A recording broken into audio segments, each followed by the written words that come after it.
to talk about on this edition of Colts Corner with Kevin Bowen. Good Friday morning to you. As we come to you, we're about 12 hours away from the Colts preseason finale, wrapping up in Cincinnati, and we're approaching, 72, 96 hours away from roster cuts. So that'll be the main focus on today's pod. Look at what happened last night in Cincinnati with the starting units, and then again, focus on the 53-man roster cut. We'll go through each position here on this latest edition of the pod. Into the bullpen we head. Certainly a Cooperstown bullpen type move here with our efforts. Eddie Garrison out on a little vacay in late August. Mark Dykton is in with us. You've heard him before on this very podcast. He is the producer of the Wake Up Call with KB and Andy. Mark, good Friday morning to you. I thought about making like a Cubs-Reds bullpen joke, but both teams stink. So well, I was going to say, that was very nice compliment. I'm like, Mariano Rivera coming, from Cooperstown or something. Yeah. Very nice of you. Yeah, because I figured the Cubs slander was incoming. You're like, oh, here comes Alzolay or whatever. Dennis Eckersley, maybe? You know? Do you take that as a compliment? Sure. You should. The way our teams are playing, sure. A lot to get to, again, on today's pod. We will, again, keep the focus here early on what happened last night, Colts and Bengals, and then we'll transition to 53-man roster. Mark, let's just start here. I made a pregame checklist of things I wanted to see on the checklist. And your Bears played the Bengals the week prior in the preseason. Your Bears thoroughly controlled the game against Cincinnati's backup. So, that was kind of the bar, the standard of like, okay, when your starters are out there, there should be control and dominance to the game. I know that Chicago started a little slow, but I thought your defense did that last night. I didn't think your offense did that at all. 5 drives, a touchdown, a pick 6, and 3 punts. Anthony Richardson on the checklist was better timing and accuracy. I'd say very much a mixed bag on that end. We'll get deeper into that as the pod moves along. Wanted to see some plays from Alec Pierce and A.D. Mitchell. I thought you saw some. I also thought you saw a rookie moment from A.D. Mitchell that we'll get to. I wanted to see defensive playmaking. I really didn't feel like you were tested from a secondary standpoint at all. Cincinnati just seemed to throw screen after screen. And then lastly, I wanted to see Matt Gay kick long field goals. And for some mysterious reason, he did not. I don't get at all why Spencer Schrader was trotted out there for 56 and 41 yarders in the second half when I viewed that as Rigoberto Sanchez is back as your holder. What golden opportunities to get Matt Gay some much-needed long-distance reps, and yet for some reason Matt Gay kicked a 33-yard extra point, and that was it. So those were kind of my thoughts. I know you were bouncing back Bears and Chiefs, but what did you think of last night? Yeah, I thought, as we'll dive into the Anthony Richardson stuff, I thought it was a mixed bag, like you said. I could see both sides if you're a fan. You can be very excited and optimistic about the season. With that first drive, he was phenomenal. It was very good. You're like, this is the Anthony Richardson we want to see. And then the other 4 drives happened, and I could, if you're a fan that's nervous, maybe a bit pessimistic, I could see why you would be, trying to curb your emotions a little bit. It doesn't give you much excitement, or not excitement, but it doesn't give you much optimism heading into the season that we still have this many questions for Anthony Richardson. I thought, again, the preseason that he didn't play in the Cardinals game, I thought was a huge mistake. The kid needs reps, and I thought that was a missed opportunity by Shane Steichen and company to just let him sit out that game. I'm like, he missed all last season. He needs as much football time as he can get, and I just think that was a missed opportunity. And then it was a mixed bag yesterday, and I feel like that is going to be the roller coaster ride of Anthony Richardson in year 2, where there's going to be some good, there's going to be some bad, and it might happen every other drive. Could be very good, very bad, and I think that's what we got yesterday. The Matt Gay stuff, I don't understand either. I don't understand why they aren't trotting him out there. You can say they're trying to give Schrader some looks for other teams. Yeah. What is the point of that? Day with what is the point? Yeah. Matt Gay, when you have that many questions heading into the regular season, now the next kick he's kicking is against the Texans, and you think there might be some important kicks coming in that game? I think there will be, and the fact that you aren't trotting him out in a game that doesn't matter at all to just kind of get a read of what is going on with him, I thought that was a big mistake as well. Yeah, let's dive into Richardson and the offense to start. And I guess before we go anywhere else, it sounded like no injuries. Which is good. Colts frontline guys. Unfortunately, see Jason Bean go down. I still think if healthy, he should be on the practice squad. We'll get more into that during roster cut down chatter. But any preseason game, you certainly should note that. All right, Richardson, you described it as a roller coaster. Perfect way to describe it. Peaks, valleys.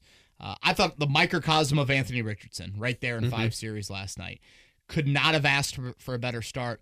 And I thought in particular 2 plays that really stood out that you would want to see from that opening drive. First, you get into a 3rd and 10. Cincinnati shows blitz. Cincinnati ends up bringing blitz. It looked like pre-snap Anthony Richardson had made a protection check. I think kept Kylan Granson in, if I'm not mistaken, on that play. What that led to was a really nice hot read to Alec Pierce for 13 yards. You saw a 180 of that in the negative way back in week 1 of the preseason. That was a blitz from Arizona or from Denver. It was not picked up. It was a free rusher in Richardson's face. He tried to throw it to Michael Pittman Jr. Pittman Jr. had no idea the ball was coming, and it was an incompletion and a punt. So again, in a positive 180 growth development arrow pointing up, that play much better last night. Let's go to the end of the drive. The touchdown catch by A.D. Mitchell. That ball was perfectly thrown in stride. A.D. Mitchell did not have to rev it down whatsoever. And in a confined area of the field, when you can do that, good things are going to happen. And again, the exact opposite of that occurred back in week 1 of the preseason on a 3rd down to Kylan Granson, where Richardson gave Granson no chance to make a play after the catch. So if we want to start opening drive positives, undoubtedly 7 of 8 speaks for itself. But when you really analyze the 7 completions, those 2 plays stood out to me the most. So very, very good by Richardson on that. I just thought in general his accuracy was good. A ball in stride to Michael Pittman Jr. as well. So you like that. The Ogletree drop, that's one of those gray area Roldis Chapman fastballs. We're going to have those all the time with Richardson. Yes, ideally he'd throttle it down a little bit. When the guy gets the hands on the ball, do you say it's a drop, et cetera, et cetera.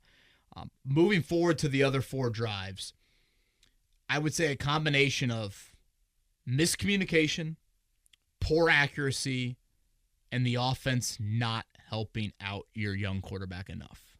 That is the combo. On the pick mark, I think you would want Kylan Granson to settle down there. If you ask Kylan Granson, he maybe thought Cincinnati safety was coming up on that outside shoulder, therefore or on the inside shoulder, I should say. Therefore, that's why Granson kind of moves to the outside. Clearly miscommunication. To your point, it's why you need game reps. Yep. To get these guys on the same page, because whether it was Granson miscommunicating, or it was A.D. Mitchell later on miscommunicating, a Pittman drop. Mark, if you come out in a 2-minute offense against Houston week 1, those 3 dudes are on the field. Kylan Granson's your top pass-catching tight end. Yeah, and that's why I thought it was important that they give Richardson as much reps as he can in the preseason, not just for his own benefit, but for the benefit of his teammates and the first-string offense he's going to be working with. These guys don't get to play with him as often as they have as last year indicated with all the injuries.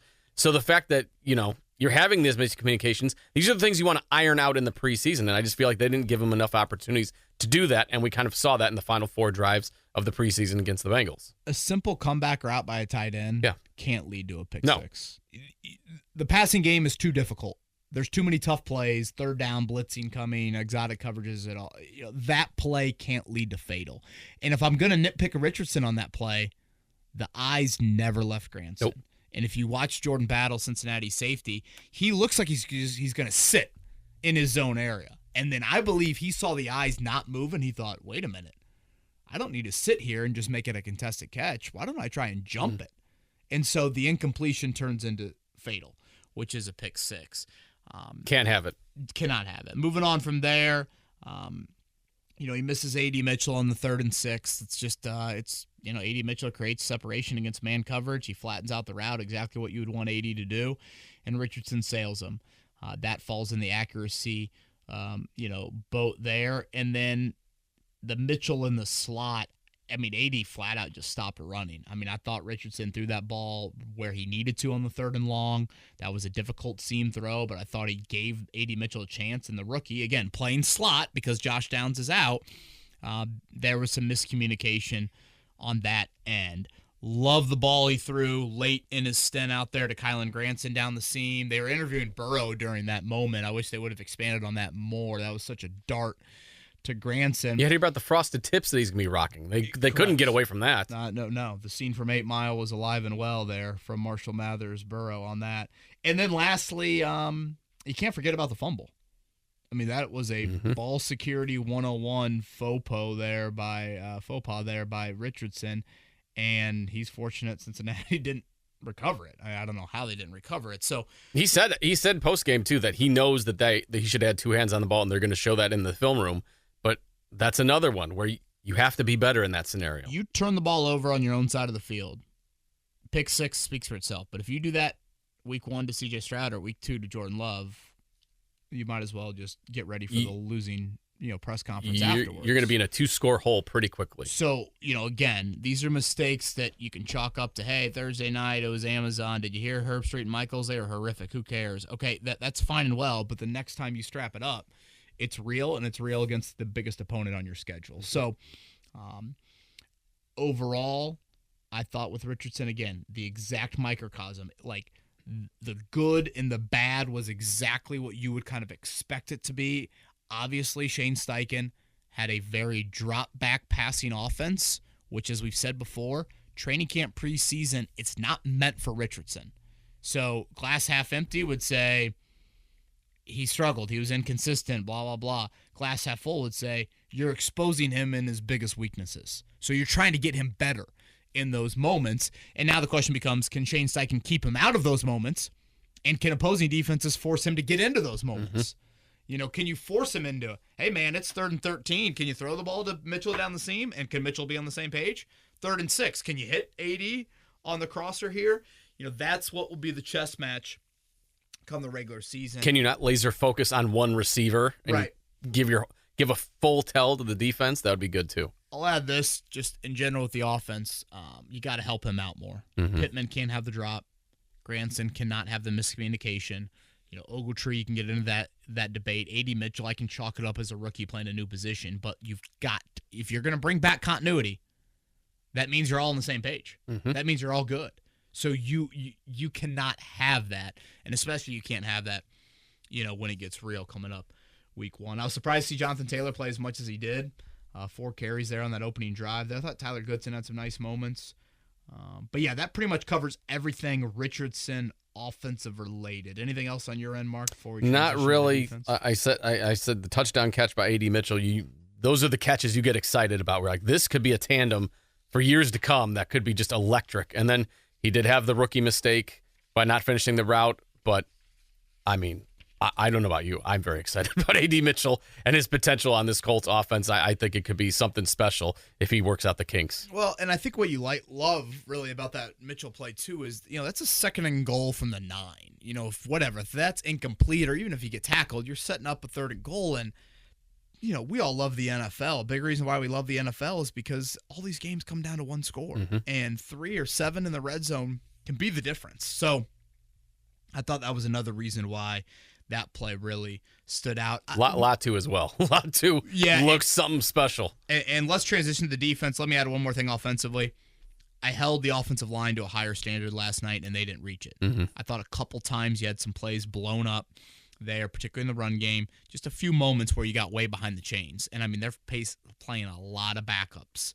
And so that, I think, is something that stands out. Again, that falls in the non-starter category position groups you have to rely on. Defensively, borderline flawless, I think is how you would describe it. I mean, I guess Logan Woodside hit a screen or two. It seemed at one point that was all Zach Taylor was going to throw at the Colts was a screenplay. But 3 drives, 3 punts. Your starters started to exit around series number 4, and you brought up Latu.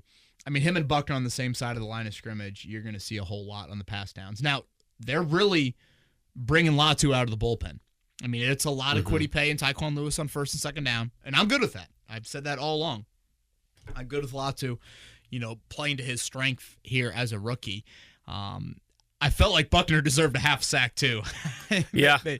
They gave the full sack to Latu, but Buckner, he gets that first initial, like Woodside has got to back up even more. But, I mean, pick your poison. You're going to double Buckner, you're going to double Latu. You're going to double both? All right. Well, then that leaves one-on-ones on the other side, and that just takes away people, out on the route tree. So I thought he had a hell of a preseason. He did. And again, doing it against others. Now, what really stood out to me was against Denver. That was against a marquee left tackle. Last night, of course, was not. But still, that position group is probably atop the list of non-starters of this. This group has got to be there. And when you look at Houston week 1, we'll get more into this on upcoming podcasts, their biggest flaw is probably their offensive line. You don't want to live in coverage against Diggs, Collins, and Dell, and Stroud being the orchestrator of that. You don't want to play that game. You play that game, you ain't winning. The ability to disrupt them at the line of scrimmage has got to be a must. So that certainly has to be there come September 8th. Just a bummer that Juju Brents is out. I mean, he's your week one starter on defense that didn't play with that nose injury. So he placed 12 snaps in the preseason. He had a defensive pass interference in those 12 snaps.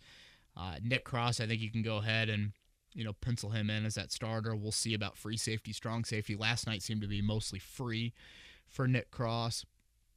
I was just really overall I was bummed that Cincinnati didn't play their starters, but especially that was a third string quarterback. That wasn't even Jake Browning, And that O-line sure as hell ain't going to hold up against, your front. Grover Stewart was making big plays, so I did think when you saw Grover exit and just in general that D-line, then all of a sudden Cincinnati hit a couple runs on you there. Nice to see rookie Jalen Carlisle get into the mix there. He's been one that's missed some time. So, anything else defensively for you, Mark, before we transition to roster cuts? No, not really. Mark, I'll have you. Do you have that article pulled up, the 53-man roster cut? Uh-huh. Let's go position by position. And again, to follow along on our website, we've got who we are keeping here in bold. So, Mark, if you don't mind, let's just go quarterbacks, the couple guys you see there in bold.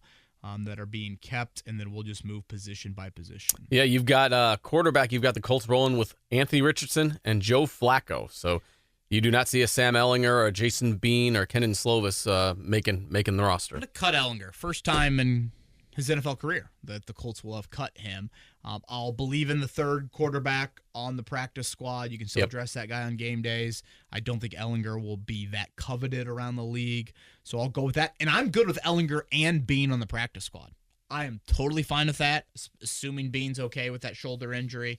But I will go with that at quarterback. Yeah, I think that's a fair decision right there, especially with the expanded practice squad ability. You can definitely 16, keep two quarterbacks. Yeah. Number 16 on the practice squad. If we move to running back, you've got them keeping 4. No surprise, Jonathan Taylor, Trey Sermon, and also Evan Hall and Tyler Goodson making your roster. I think I would keep 4 normally, but I think the Trey Sermon hamstring injury now reaching its second week is why I keep 4 for sure. And I thought Goodson and Hall had some nice moments. Frankly, I thought Xavier Scott and Felton put the game on ice. I thought you had much better rushing offense these last 2 weeks than you did in week 1. So, yeah, to me, it's more of the uncertainty mark is how do the reps get divvied up behind Taylor and not the names. I think 4 makes a ton of sense here. Yeah, the Sermon injury obviously is why you would keep 4 in that situation. I would have gone 3 if Sermon was fully healthy. He isn't, so 4 makes sense. Moving to wide receiver, you've got them keeping 6. That would be A.D. Mitchell, Alec Pierce, Michael Pittman Jr., Ashton Dulin, Anthony Gould, and Josh Downs. So Downs, to me, if he is not on the 53-man roster, obviously that means he won't play the first month of the year. So that is certainly something you don't want to see. So I have him on there.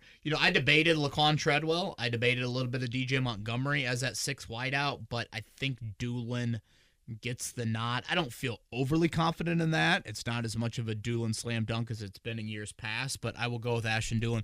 There was part of me that's like, do you need 6 wideouts? But then part of me was like, let's just 10 pass catchers in general makes sense. 5 wideouts, 5 tight ends. But as we transition to tight end, I think the clarity you got earlier this week with Jelani Woods. I have a soft spot for Laquan Treadwell. I've liked what he's done, being the lead wide receiver in the last 2 preseason games. He went to my high school, so again, soft spot. Shout out Crete Money Warriors. Let's go. Let's go, Warriors. Fight. Yes. So I would like to see him make the roster, but I have a soft spot for him. But it's a coin flip, I believe, between him and Dulin at this point. So we'll see what happens with that. Moving to tight end, you've got them keeping 4. Mo Alley Cox, Kylan Granson, Will Mallory, Drew Ogletree making your cut. I just think the Jelani Woods toe situation turned a wildly debated position this offseason into little to no debate. Yep. In terms of roster cuts. We still have the playing time debate, but doesn't this just scream Woods to IR to return? And again, the rule changes. You put them on injured reserve to return. You can do that for 2 players. You don't have to do what you did with Woods last year, where you first have him make the team and then you move him to IR the next day. Remember they cut Isaiah McKenzie initially and all that? you've gotten through some of that gymnastics. So 2 guys qualify for that, or you have 2 spots, I should say. Woods would be one of them. I don't really know who the second would be. Samson Ebicom, if you think there's a hope and a prayer, he comes back from the Achilles. Josh Downs, Tanner Bortolini's toe. I don't really know where the other one would go, but Woods seems obvious. And to me, it's just like, you don't need to make a decision. Yeah. You put him on IR, you see if he can heal, you hopefully bring him back, and then who knows? If he can come back in 2 months, Will Mallory might be out at this point. One of the bigger questions heading into the roster cuts was going to be at the tight end position. Sure. But with Jelani Woods' injury, it made it almost the more boring position because you're like, okay, well, it's just going to be these 4 then. Let's give a little juice to the listeners. What if Woods was healthy? Yeah, I was going to ask you that. How would that have shaped your? I think I would have put him decision? on the 53. Now, I'm more of a, and I say that not because of anything he's done this camp, but more for do you really need to cut him? Mm-hmm. I mean, listen to some of the names we're listing here on the 53-man roster. Do you really need to say we're done with Jelani Woods? And by saying we're done with him, Kylan Granson's a free agent. Mo Alley Cox a free agent. Has anyone on this roster at tight end said, I'm your future? Nope. Nobody. I mean, that's been a couple seasons now where you're waiting for someone to step up and no one has. Look at last night. Yeah. I mean, Granson and a little bit of Ogletree, but still, it's just like, I don't think you have to bail on him. The contract is fine. I mean, he still is very young in his NFL career when you think about it. I just don't see this. This is not Matt Ryan has a $20 million cap hit due tomorrow, and he stinks at football, and he's 39 years old. This isn't that at all. Mm-hmm. So I don't see just a massive sense of urgency and needing to cut ties with him. In a way, I kind of view it like Darius Rush at corner last camp. I just don't. It's a position where you don't have a lot of, future question marks. And I do think one general bummer you have about this camp, Mark, is when you run it back, you're doing it because you believe in internal roster. Okay, Richardson is the poster child of that. Jonathan Taylor, not playing that much last year, would also be on that next year. But like Jelani Woods and Juju Brents are squarely in that conversation of guys that you believe, hey, they didn't play or they played little for us last year. We believe in growth there. With Woods, that growth could be done for this season. And with Brents, he's been oft injured again. So I do think that is one, disappointing element to it. But yeah, for me at tight end, you keep the 4, you throw Woods on IR, and unless I'm totally missing something, I think it's pretty obvious. You use the word to describe the tight end room for the Colts. It's fine. It's fine. There's no difference makers, that are. You don't have a Travis Kelce or anybody like that at the tight end position who's going to make a name from like the Brock Bowers rumors in the draft time. You were kind of getting a little like, ooh, that'd be pretty juicy. The Colts tight end position, how girls described first dates with Kevin Bowers. They're fine. Fine. Probably could do better, but it's fine. Won't be, just laying down by my bed waiting for the text from him. Took me to the Vogue. It was fine. Go to bed tonight. Took him to the Vogue. Moving to way back Wednesday at the Vogue. You want to hit that up? Hopcats close. Where you want to go? All right, offensive line. You've got them keeping 9. Tanner Bortolini, Blake Freeland, Will Fries, Matt Gonzalez, Ryan Kelly, Bernard Ryman, Quentin Nelson, Danny Pinter, Braden Smith. I think if you look at some of my colleagues and their 53-man roster cut downs, you'll see a disagreement here. And I debated this one. I debated Danny Pinter versus Dalton Tucker. Now, Wesley French and Josh Sills both getting hurt all of a sudden meant interior offensive line depth. You don't bring back anybody from last year. So, in general, Mark, I don't like the O-line depth. I thought last night Tucker looked shaky. I thought Gonzalez looked shaky a little bit at left tackle. Freeland has definitely looked shaky this camp. So I don't feel this to me is a sneaky waiver claim spot. Yep. I don't like what I've got here in the backups, but I went with Pinter over Tucker because I thought, do you need any center insurance early in the year? Because Bortolini's dealing with that toe injury. So Tucker, I do think has had, I know last night was not a good night for him, but I know he's had some better moments. He's actually the only undrafted free agent I think has a legit chance to making it. So, if you want 10, you keep Tucker and Pinter.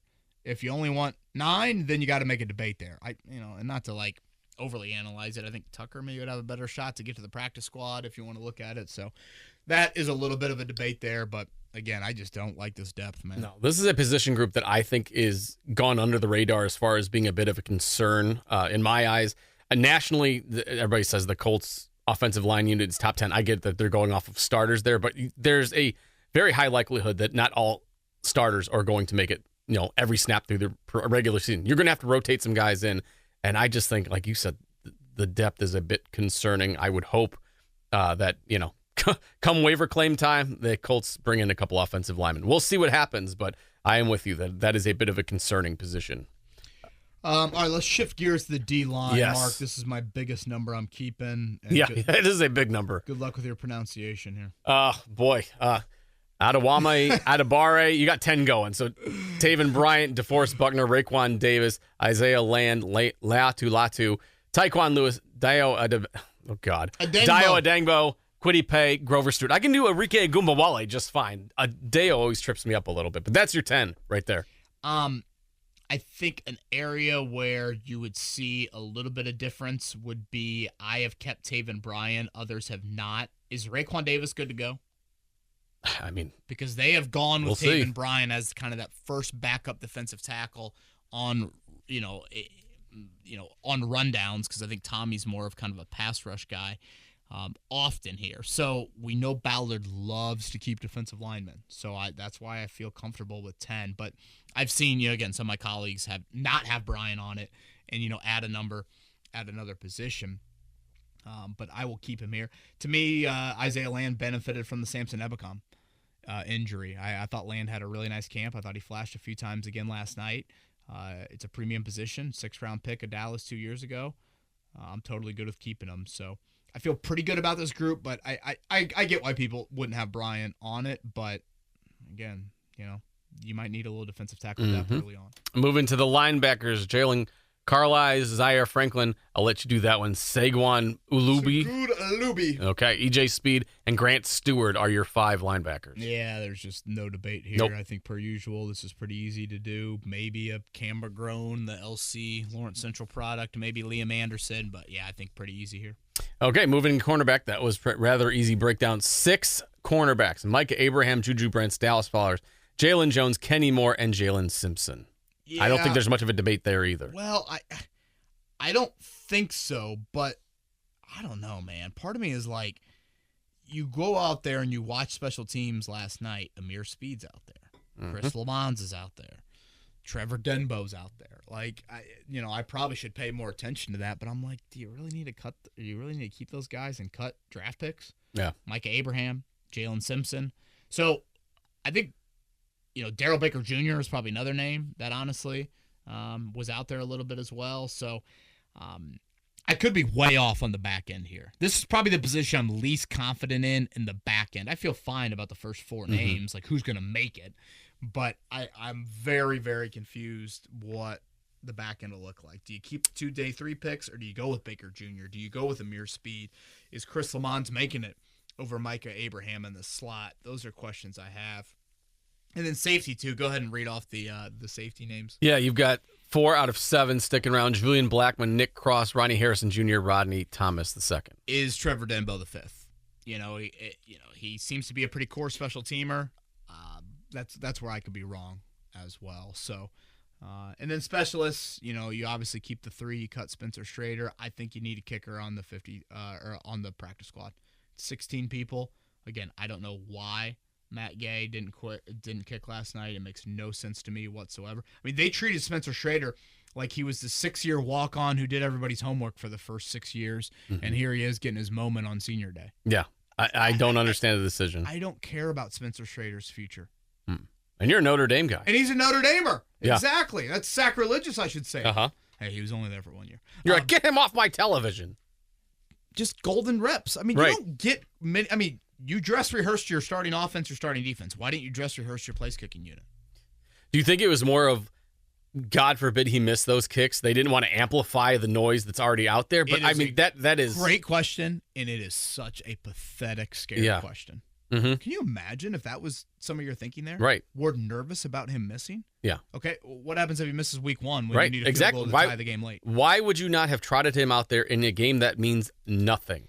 Except now his next kick is going to be in games that matter, and you have a big question mark at your kicking position that you just, paid a bag to a season ago. Shane Steichen's explanation afterwards made no sense to me. Nope.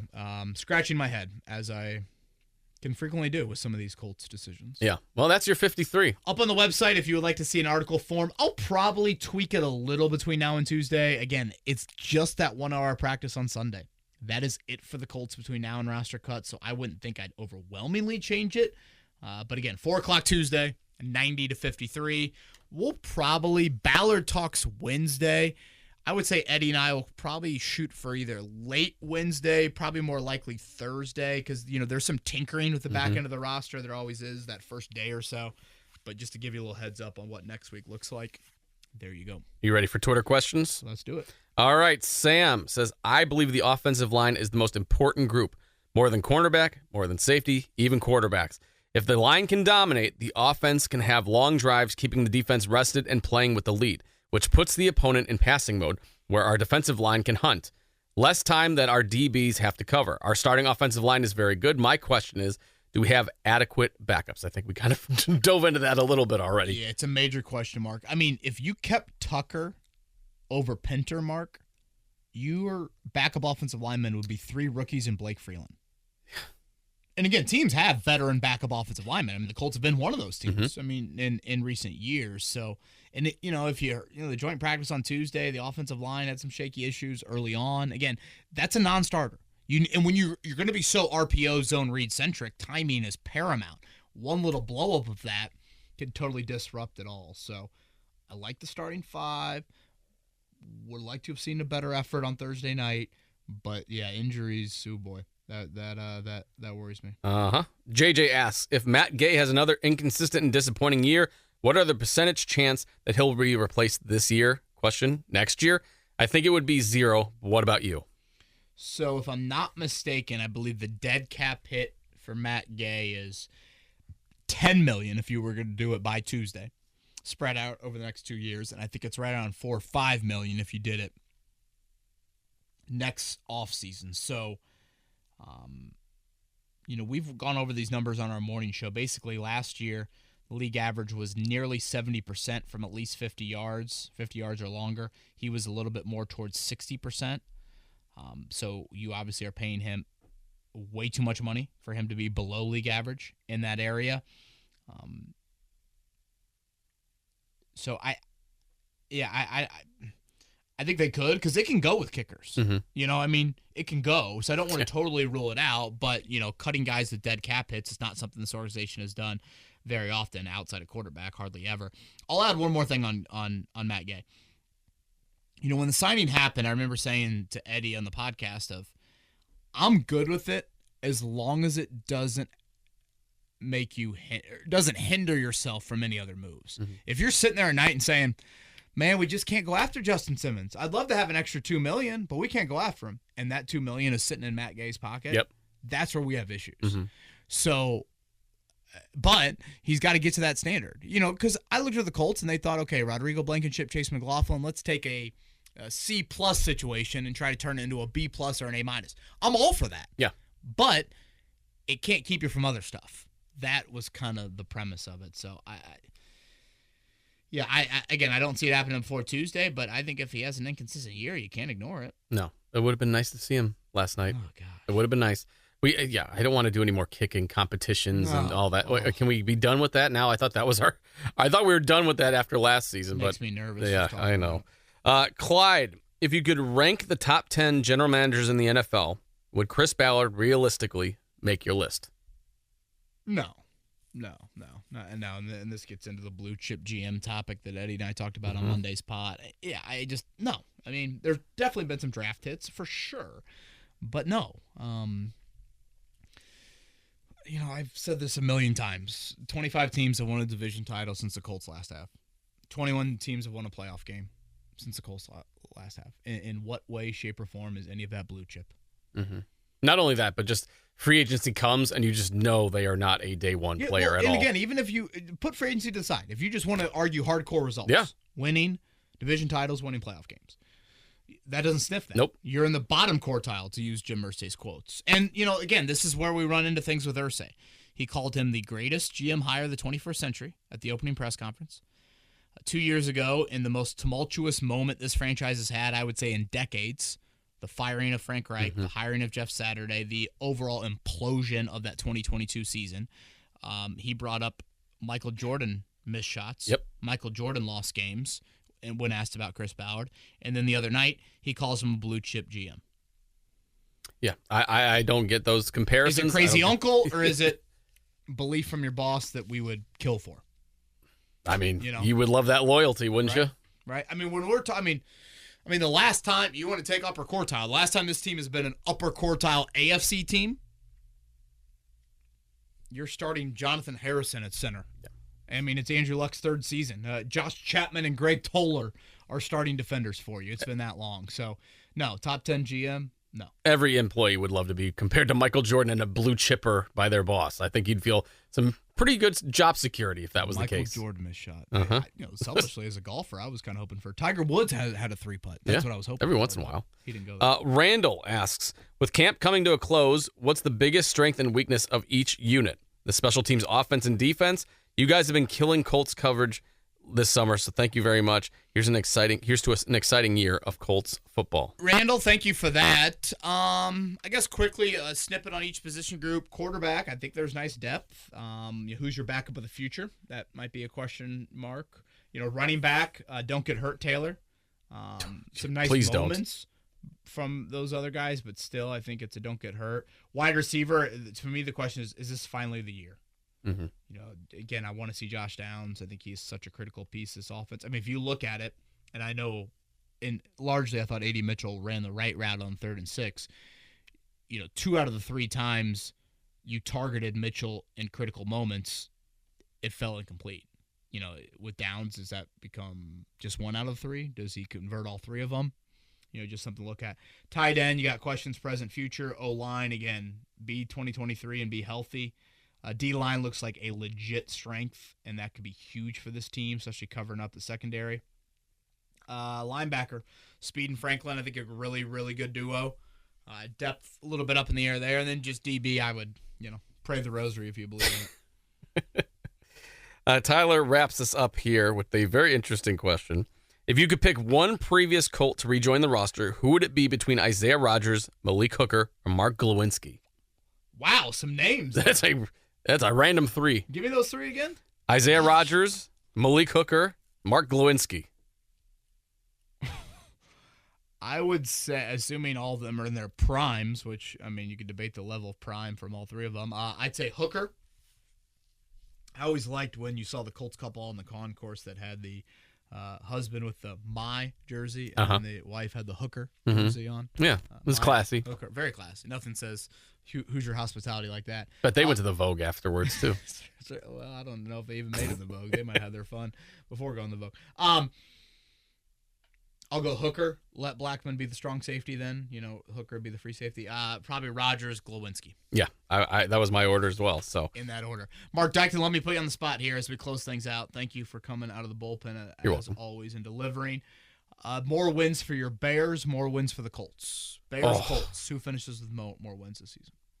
I'm going to say the Bears because they have the 3rd easiest strength of schedule. Really? Mm-hmm. Colts, Bears, week 3 at Lucas Oil for those unfamiliar. Yeah, they've stunk the last couple of years, so their strength of schedule is pretty easy. So and you then throw what on that win total there? I think realistically, with all the upgrades that they've done on that roster, it has to be at least a 9-win, maybe 10-win season.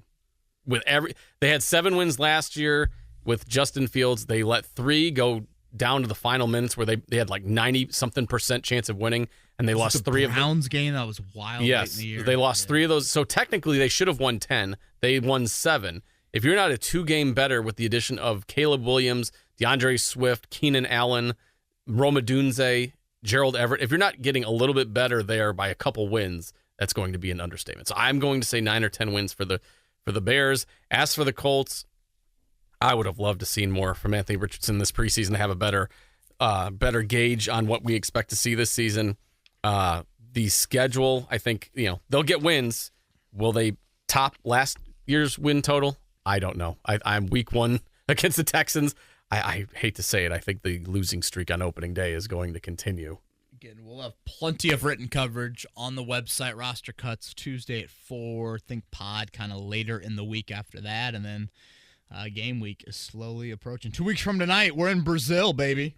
Eagles, Packers. Yeah. In that one, so it is getting closer. Mark, thank you, sir. You're welcome. That's Mark Dykton. I'm Kevin Bowen. Colts Corner with Kevin Bowen signing off. Everybody have a great, great weekend.